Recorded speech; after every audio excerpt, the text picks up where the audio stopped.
Hey people, what's going on? Oh, I better stop this music before the copyright police have a fit. It's Sunday, the 25th of February, and thought I'd come and explain my last short little video. Not that it needs to be, but I saw that one person asked about it, and so I thought I'd explain.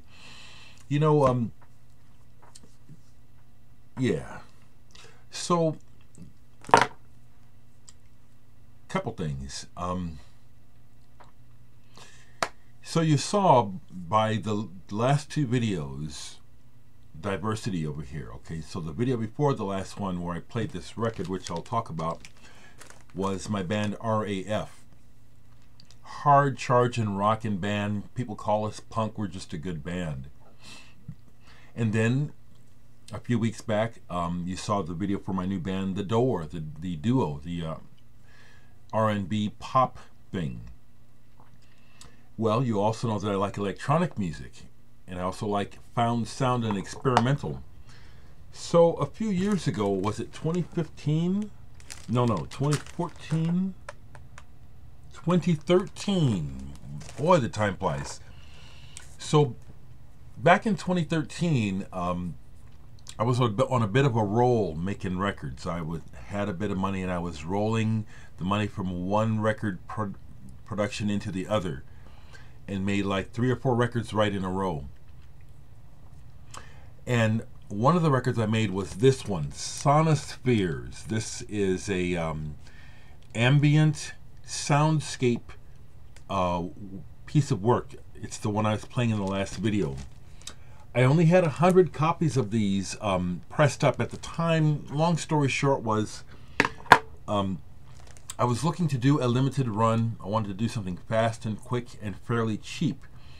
And I found this company called Palomino, which is no longer in business. Unfortunately, the place blew up and the owner died. The guy that pressed this had an accident and died in his pressing plant. But I had 100 of these made on blue vinyl. The pressing is not the best, but there it is. Okay, the other part of the story is that when I made these, rather than having a cover manufactured like most of the records, I decided to do it cheaply, buy blank covers, or like get covers from 12-inch singles that I don't value, and then I Kinkoed, I just made copies of this collage by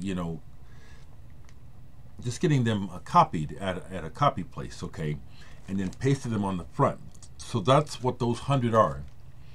The story behind this, and then any of you folks that have this album, 100 people own this record. Anyone that owns Sonospheres has the Xeroxed copy where that's not a full cover reproduction. What I'm trying to get at is this.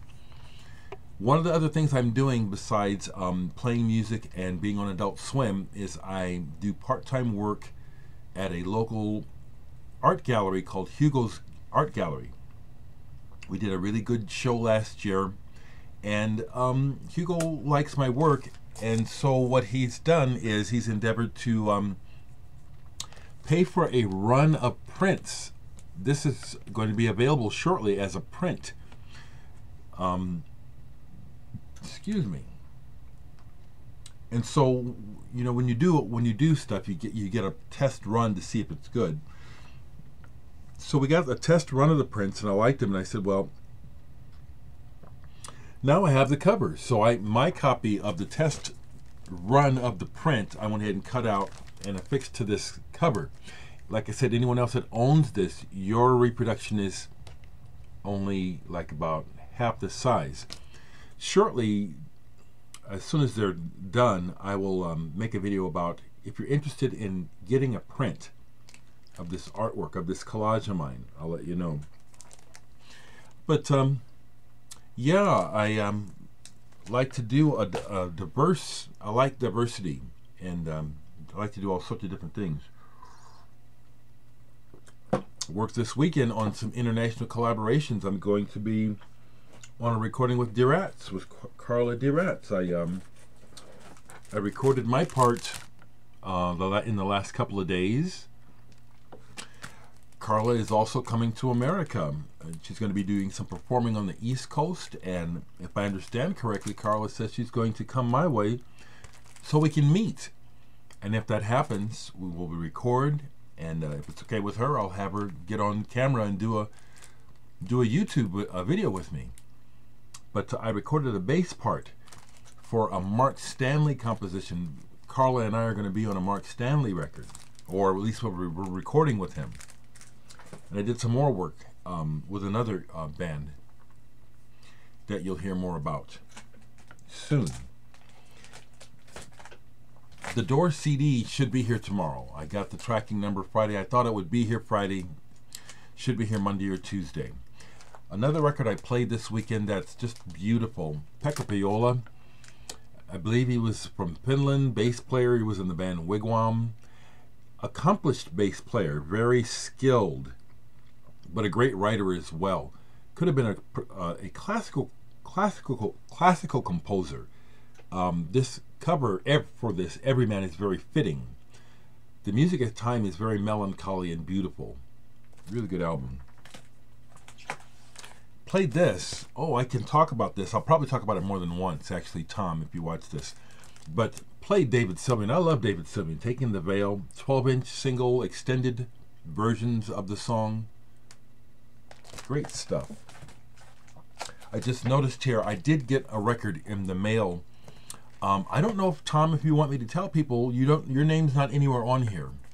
But the person behind this project sent me their latest. Forbidden Music is an interesting endeavor. Sent me a one sheet.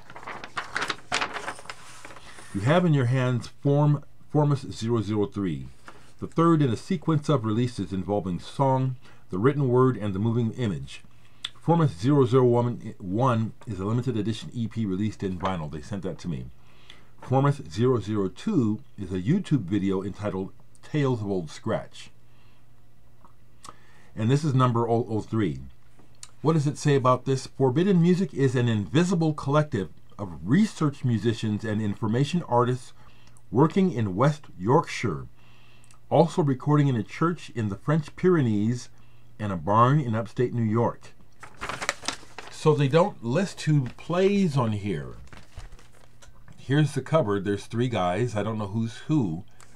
I like this. There's something kind of, it's an interesting blend. I can go ahead and review this right away because I like it right away. It's an interesting blend of styles. There's electronics involved, but it's rock music. I started to listen to some of the lyrics because the lyrics caught my interest. This is dark, but there's a darkness in general. It doesn't sound at all like Nine Inch Nails. Don't get me wrong, but for some reason, Trent Reznor comes to mind when trying to reference this. I have to play this again today and see what the words are about. It's based on a true story, so I don't know. Like I said, for a second the lyrics were starting to catch my attention, and then I would go off and do what I usually do, which is to focus on the music, which I really like. This is really good. I find it interesting that this is really working in almost total obscurity, and yet this is really good. You can hardly find anything out about it online. Forbidden Music.